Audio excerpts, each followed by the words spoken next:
If a digital product is not selling, I want you to hear this before you spend another coin on your ads or even amend your landing page.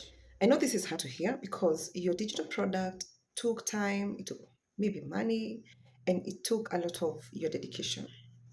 But I've been there. I've launched products that have gone completely silent, and I blamed it on my audience, my email list, but it was not any of that. In this video, I'm going to show you what it was and how I fixed it and how I do things differently now before I create anything.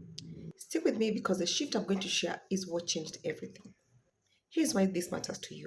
Most coaches and digital product creators, I mean most, like overwhelming majority, are spending their money and time trying to come out of an offer that is not working. So they're doing more content, more reels, even spending on ads and hiring people to help them to sell. And none of this is working because you cannot sell your way out of an offer that is bad. Think about it this way. If someone doesn't like or need what you're selling, it doesn't matter how much you try to package it.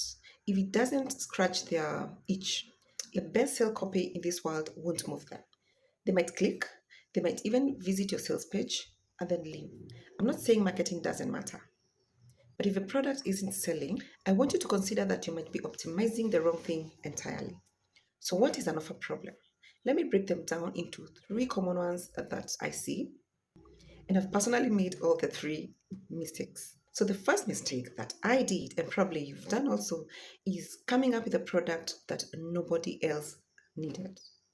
I once built a product that I personally found fascinating, and so at that moment, I was thinking, um, if I find this helpful, then anyone else might find it helpful. And so I spent 6 weeks creating it, recorded it, my list, and even shared it to my list. I only got three sales, three, and two of them were from people that I knew personally. Now, do you see where the problem is? I never asked anyone if they needed it. I just assumed it, and assumption is what kills profitable offers.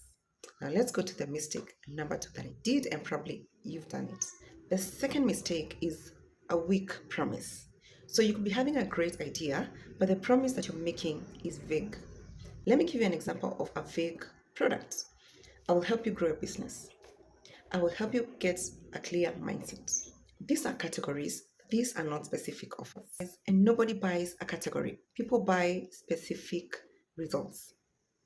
When someone lands on your sales page, they should be able to read the headline and maybe just a short introduction of your product and immediately go, this is exactly what I need. So, my question to you is the current product that you're selling, if someone goes to your sales page, can they immediately be able to tell the results that they're going to get? Because if that is not clear, then the promise of your offer is not yet clear. The third mistake that happens a lot is a lack of validation, offer validation. This is the most common and most expensive in terms of wasted time. The smart way of tackling this is validating your idea. So, this is what you do: take the idea, take the promise, and put it in front of people first.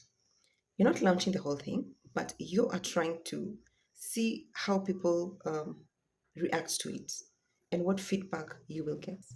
And when you do this, you're making the market tell you whether it's worth building your offer. So when you validate your offer, you're doing two things. You're putting away the risk of building something that nobody will ever buy, and you might even be surprised to begin getting sales even before you create your product. So the creators who sell consistently are not necessarily the best marketers. They probably don't have the best offers in the market, but they're the ones who understood what their audience wants and built something that promised a specific result. And they validated it before they created it. That's the game. And once you see it, you can't unsee it. Most creators skip these three, and the ones who answer them first are the ones who sell. Now, if this resonated, I don't want you to leave without knowing the next step. I'm putting together a video on how to come up with a profitable offer, how to validate it before you create, and how to structure it. So if you haven't subscribed or you haven't followed me, do that now because that video is coming up in a few days, probably in the course of this week or early next week. And if you found this helpful, share it with one person who needs to hear it. I'll see you on the next one.